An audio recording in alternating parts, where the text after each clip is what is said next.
Febri Muhammad Faisal kemana? Kita doakan semoga teman kita yang sakit segera sembuh. Nah, lalu silahkan kalian cek kerapihannya, kemudian cek di sekitar bangkunya ada nggak sampah. Kalau ada sampah silahkan dibuang dulu. Topinya dibuka. Ya, sampahnya dibuang.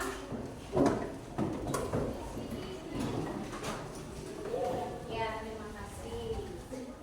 Sebelum kita memulai, nah ada ini dulu, yel-yel dulu. Masih ingat nggak yel-yelnya? Masih. Kita bareng-bareng ya? Ya. Siap. Namanya tepuk apa? 1, 2, 3. Ya, siap. 1, 2, 3. Tepuk 1. Tepuk 2. Tepuk 3. Ya, tepuk tangan. Nah, hari ini kita belajar tentang bab 3, yaitu menghadirkan sholat dalam kehidupan. Pelajaran pendidikan agama Islam. Nah, adapun tujuan pembelajaran yang akan kita capai pada hari ini yaitu ada 3. Terlihat? Terlihat. Yang pertama tadi apa? Peserta didik memahami ketentuan makna sholat. Lalu yang kedua itu peserta didik menyebutkan dalil tentang sholat. Yang ketiga peserta didik menghubungkan hakikat sholat sebagai mencegah perbuatan keji dan malas. Nah, sebelum kita memulai ke materi, ada yang tahu gak kenapa dalam agama Islam sholat itu dianjurkan? Ada yang tahu? Silakan berdiri. Ibu silakan Dina. Karena sholat wajib merupakan tiang agama. Artinya barang siapa yang meninggalkan sholat berarti ia telah meninggalkan agama. Iya. Nah, tadi menurut Dina apa? Sholat itu merupakan tiangnya agama. Jadi kalau misalkan kita meninggalkan sholat berarti ya tidak ada tiangnya. Jadi tidak, kalau misalkan kita membangun suatu rumah, kalau misalkan hanya fondasi kemudian langsung ke atapnya, tiangnya tidak ada, bagaimana rumahnya? Rubuh, tidak akan menjadi rumah. Maka kita harus fondasinya apa? Syahadat, kemudian tiangnya sholat dan lain sebagainya. Jadi sholat itu wajib. Nah, sebelum ke materi, Ibu punya video dulu. Silahkan kalian amati.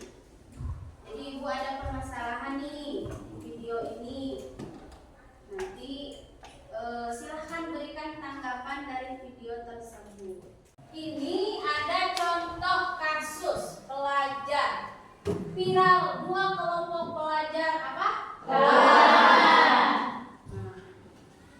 Ini gara-gara apa? Gara-gara kita atau orang-orang pelajar tersebut tidak melaksanakan sholat. Karena kalau kita tidak melaksanakan sholat, maka perbuatan keji dan munkar itu akan dilaksanakan oleh kita.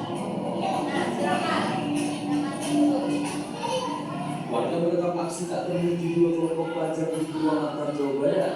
Diketahui pelajar dari SMK YGK dan SMK YKS Purwakarta ini saling kejar dan saling serang menggunakan senjata tajam dan bilah kayu. Tawuran ini terjadi di pulang sekolah pada Senin sore. Warga yang resah membubarkan tawuran ini. Dalam peristiwa ini, sejumlah pelajar terluka dan dilarikan ke rumah sakit.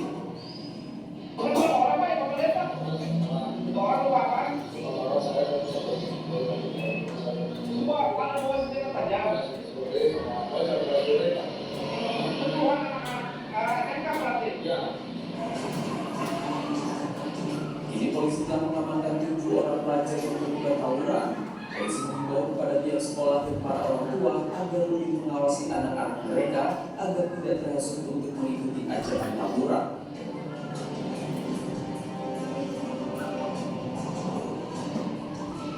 Dari Ibu Kota Jakarta, diduga akibat tawuran belasan pemuda diamankan oleh tim perintis presisi Polda Metro Jaya di kawasan Waduk Pluit Penjaringan, Jakarta Utara.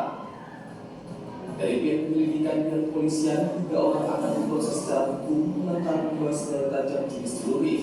Mereka nongkrong dan kemudian ya mungkin kalau ada yang memancing kemudian itu yang kita khawatir.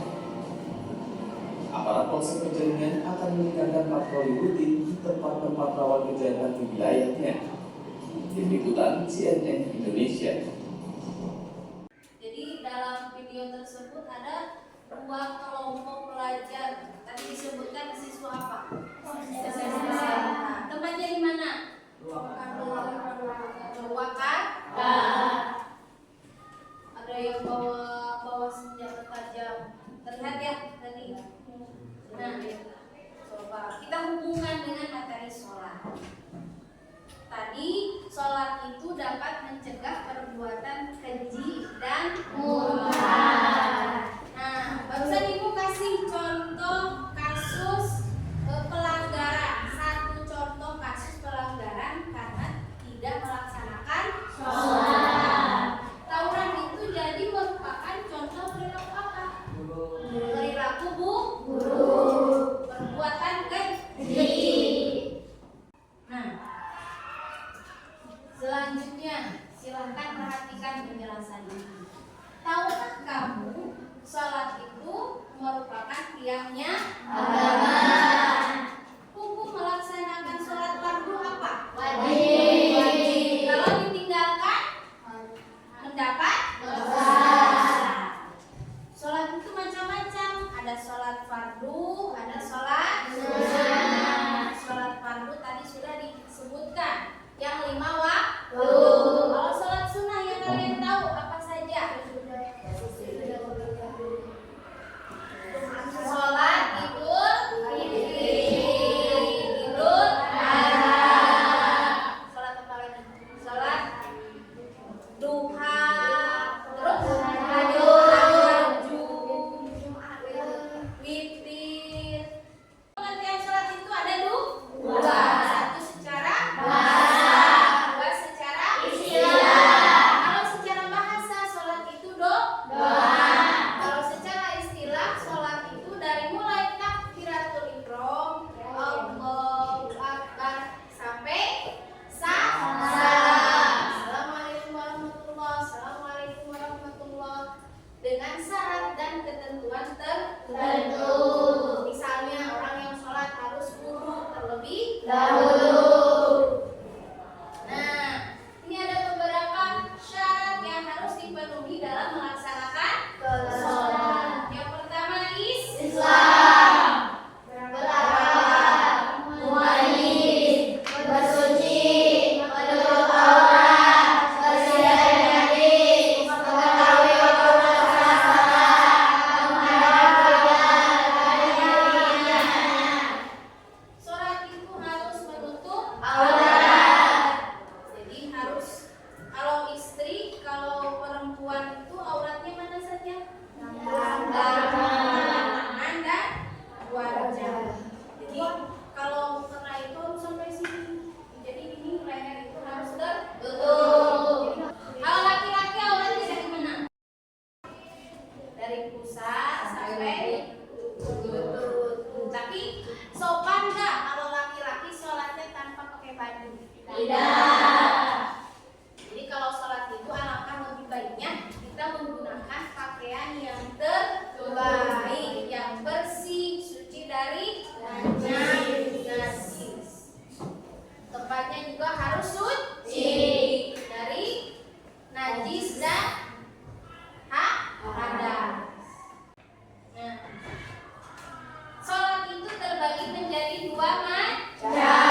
Hani Muhammad Fadil, Siti Nur Hasanah. Kelompok 2 Tania, Januar, Dini, Eva, Serin, Salva. Yang kelompok 3 Yasmin, Anugrah, Nur Alifah, Sri, Rahayu, dan Hermawan. Kelompok 4 Wina, Karunia, Miftahudin, Ismawati, Selvi, dan Rifli. Kelompok 5 Fitri, Siska, Silva, Neng Lufi, Dede Wasma. Ibu persilahkan kalian untuk duduk dengan kelompoknya masing-masing. Sudah duduk kelompoknya dengan kelompoknya masing-masing? Sudah. Nah, selanjutnya tadi Ibu sudah memberikan contoh kasus. Kasus apa? Taurat. Para pelajar yang sedang Taurat di daerah mana? Purwakarta. Jawa Barat. Nah, selanjutnya kita diskusi kelompok. Nah, diskusi kelompoknya tentang apa? Bagaimana hubungan hakikat sholat dengan perbuatan keji atau ya. Jadi tugasnya adalah kalian menghubungkan bagaimana hubungan hakikat sholat dapat mencegah perbuatan keji dan munkar. Nah, silahkan dibaca, ada materi yang sudah Ibu berikan, kemudian dipilih mana nih yang tepat untuk menjawab permasalahan yang sudah Ibu berikan. Sudah ada jawabannya?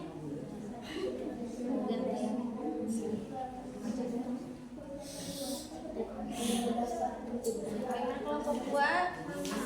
Sudah ada? Ya. Terima kasih kepada anak-anakku. Sekarang kita masuk kepada presentasi. Jadi Ibu persilahkan masing-masing kelompok untuk mempresentasikan hasil diskusi. Hasil diskusi untuk menjawab pertanyaan tentang apa? Bagaimana hubungan hakikat sholat dengan dapat mencegah perbuatan keji dan munkar. Ya, baik anak-anakku sekalian, Ibu persilakan untuk kelompok 1 mempresentasikan hasil diskusinya. Dan Ibu minta untuk teman-teman yang lain untuk memperhatikan dan menyimak presentasi kelompok 1. Lalu nanti beri kesempatan bagi kelompok yang akan memberikan tanggapan. Ya, Ibu persilakan kelompok 1. Assalamualaikum warahmatullahi wabarakatuh. Waalaikumsalam warahmatullahi wabarakatuh. Kelompok 1 akan mempresentasikan hasil diskusi kami ini.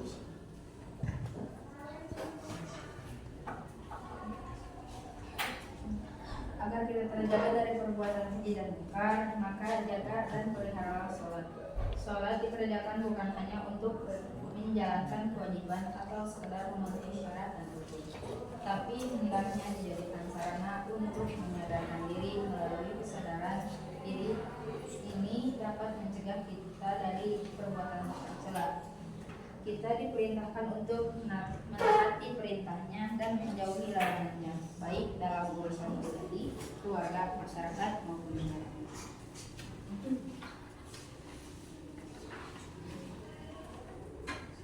Dia sadar bahwa takwa itu bukan sekedar slogan, akan tetapi disiplin untuk menjaga dirinya dari siksa di hari kiamat dengan melaksanakan perintahnya dan menjauhi larangannya. Surat Al-Imran ayat 102. Ayat tersebut menjelaskan bahwa kita tidak selalu bertakwa kepadanya dan selalu menaati perintahnya dan menjauhi larangannya.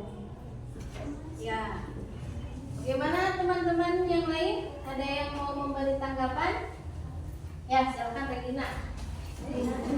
Oh, Wina. Apabila kita perbuatan keji yang mengikat, maka jaga dan peliharalah sholat. Sholat dikerjakan bukan hanya untuk menjalankan atau sekedar memenuhi syarat dan rukun, tetapi hendaknya dijadikan sarana untuk menyadarkan diri. Sudah, terima kasih kepada Wina sudah memberikan tanggapan. Ada lagi dari kelompok lain? Cukup? Cukup. Ya, silakan kelompok 1 untuk menutup presentasinya. Sekian dari kami. Assalamualaikum warahmatullahi wabarakatuh. Waalaikumsalam warahmatullahi wabarakatuh. Ya, terima kasih anak-anakku. Presentasi sudah kita laksanakan masing-masing kelompok tentang apa? Hubungan hakikat sholat dapat mencegah perbuatan keji dan munkar. Jadi, kalau misalkan kita menjaga sholat, harus senantiasa dilaksanakan sholat dari pagi sampai malam setiap hari, kita akan terhindar dari perbuatan keji dan munkar. Seperti tadi apa? Apa saja contohnya? Tawuran, mencuri, terus membunuh, merampok dan lain sebagainya. Nah, terima kasih atas semangat kalian pada pertemuan kali ini. Minggu depan kita akan membahas materi tentang mengamalkan sholat dalam kehidupan sehari-hari. Jadi untuk minggu depan kita akan membuat proyek. Kita membuat proyek, kita membuat quotes. Jadi dipersilahkan untuk menyiapkan alat dan bahan. Ya, alhamdulillah pertemuan kali ini sudah selesai kita laksanakan. Mudah-mudahan materi pelajaran yang sudah Ibu sampaikan tentang sholat ya dapat kita pahami. Kemudian jangan lupa selalu kerjakan sholat, apalagi sholat fardu, agar kita terhindar dari perbuatan-perbuatan tercela. Terima kasih atas segala perhatiannya. Wabillahi taufiq wal hidayah. Wassalamualaikum warahmatullahi wabarakatuh.